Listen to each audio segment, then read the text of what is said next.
Somewhere past the edge of the solar system, in the dark between the stars, there is a machine we built. It is about the size of a small car, and it is tumbling slowly, end over end, completely silent. No one is talking to it. No one ever will again. And the part that should disturb you is this. Even if we wanted to go and get it back, we couldn't. Not because it's too far. We've been told a comfortable lie about why Voyager 1 is out of reach. Right now it is drifting away from us at roughly 17 kilometers every second, about 25 to 26 billion kilometers from home, the most distant object human hands have ever made. Everyone assumes they know why we can't bring it back. It's too far. The radio takes almost a full day to arrive. They're wrong. Distance is the one part of this we could actually beat. The real reason is worse, and almost nobody sees it coming. Let's start with the wall everyone believes in. Voyager 1 is about 25 billion kilometers away. Light itself, the fastest thing there is, takes nearly a full day to cross that gap. In late 2026, Voyager passes a milestone no human-made thing has ever reached, a full light day from Earth. Send a command Monday, it arrives Tuesday, the reply comes back Wednesday. So the intuition feels obvious. Launch a copy of Voyager today, and it could never close a 49-year head start. That feels like a wall. It isn't one, because distance is just a number. It is not a barrier. Give a spacecraft enough speed and enough time, and any distance falls. There is nothing about being far away that makes a place unreachable, only slow. Distance is the part of this we could actually beat. So why can't we? Because the real question was never where Voyager is. It's what it would take to catch its exact path at a speed where you could actually meet it, while the thing you're chasing runs out of time. Before we go further, we have to kill the most common objection of all. We can still hear Voyager, a faint whisper, 160 bits per second, that radio telescopes have to strain to pull out of the noise of the universe. That feels like contact. It feels like we still have it. But hearing a distant radio station doesn't mean you can drive to the tower. Detecting Voyager and reaching Voyager are two completely different problems, and only one of them was ever solvable. So if distance isn't the wall, what is? The first real wall is one of the oldest in physics. To reach Voyager, you don't have to be as fast as it. You have to be faster and stay faster the entire way. Voyager moves at 17 kilometers a second forever, and it never tires. Match that speed exactly, and you trail it at a fixed gap for eternity. To close that gap, you have to beat it. The cruel part is that Voyager didn't earn that speed with a big engine, it stole it. In 1979 and 1980, it swung past Jupiter and Saturn and robbed them of a fraction of their momentum. It was riding a once-in-176-year alignment of the planets called the Grand Tour. That alignment is gone. It will not return for over a century. Voyager caught a wave we will not see again. Any pursuer has to build all of that speed from a standing start. Studies of how to chase a fast escaping target, like the ones drawn up for the interstellar visitor Oumuamua, put the required launch speed at 33 to 76 kilometers a second. That is far beyond what any chemical rocket we have can generate. The only credible path is brutal.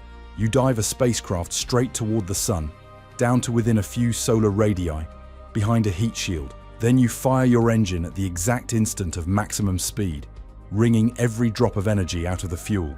Even the most optimistic version of that plan tops out around 7 astronomical units a year. That would outrun Voyager's 3.5.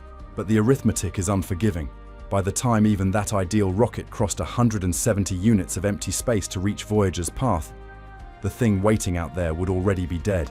You'd win the race and arrive at a corpse, because the spacecraft we'd be chasing is already dying, not slowly, on a schedule, one we've known since 1977. Voyager doesn't run on sunlight. Out there, there's almost none to catch. It runs on 3 nuclear generators, converting the heat of decaying plutonium-238 into electricity. And that is exactly why it's dying. At launch, those generators made about 470 watts. But plutonium decays. The converters wear out. The result is a steady, unstoppable loss, about 4 watts every single year. By 2026, Voyager is running on less than half the power it launched with.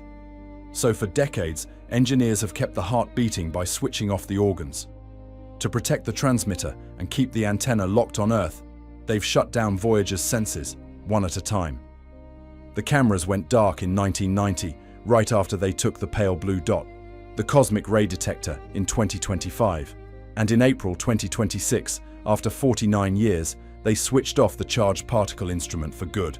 2 instruments are left. This is not history, it is happening right now. In February 2026, during a routine roll, Voyager's power dropped dangerously close to the threshold that triggers an automatic shutdown. Across a 2-day round trip, that kind of fault takes days to fix. To avoid it, the team made the April call. They're now attempting a high-risk power swap, turning off heaters and betting the fuel lines stay warm enough not to freeze.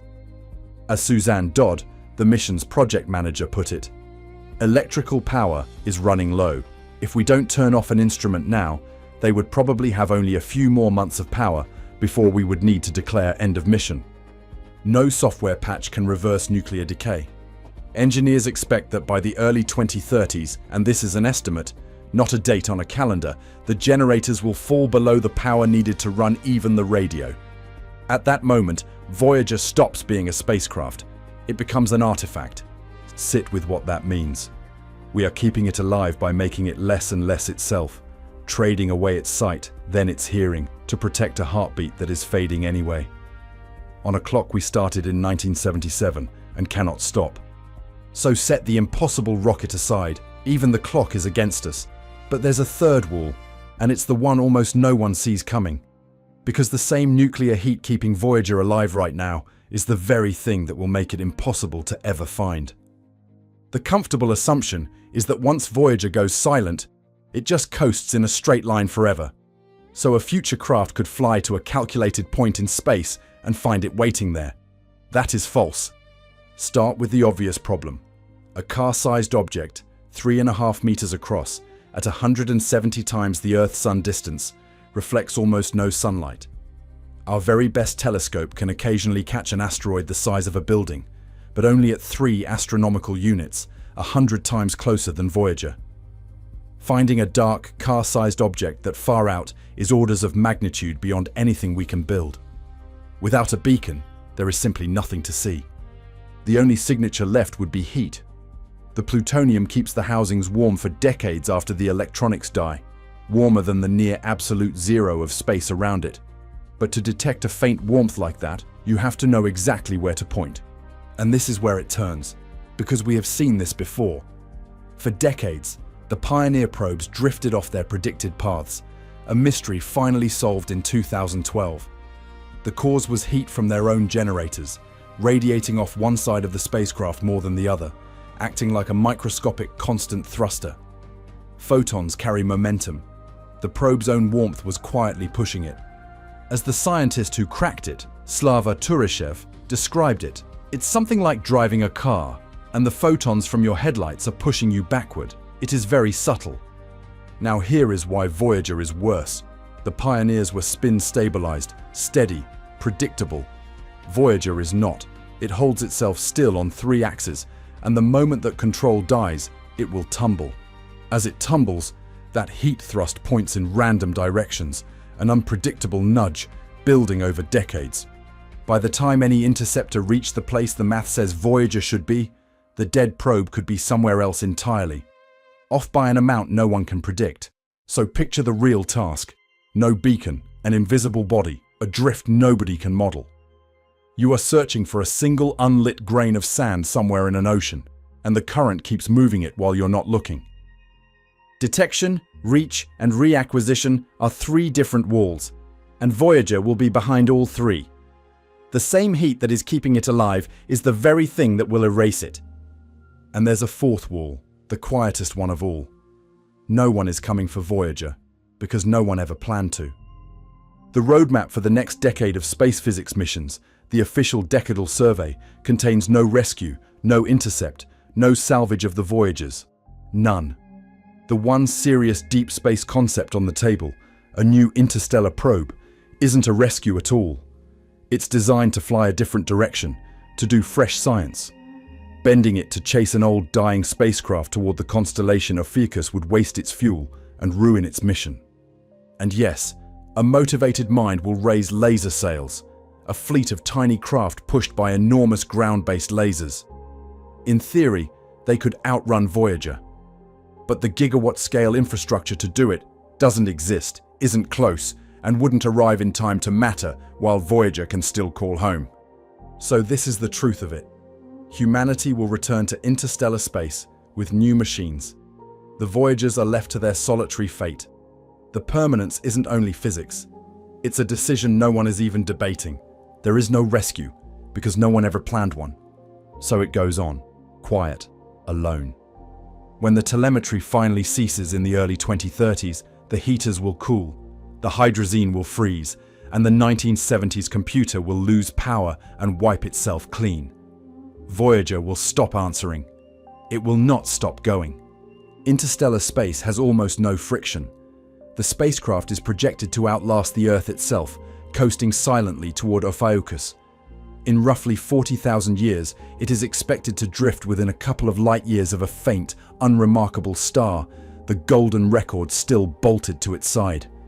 A greeting from a species that hurled a piece of its own world so fast and so far that it could never call it back. We didn't lose Voyager 1 to distance. We're losing it to time, to silence, and to the laws of thermodynamics, and that loss is the most permanent thing we have ever built. And that machine, dark, tumbling, silent in the gap between the stars, was never beaten by how far away it got. It isn't a failure of our engineering. It's the final proof of how completely it escaped. If you enjoyed this video, consider subscribing, and I'll see you next time.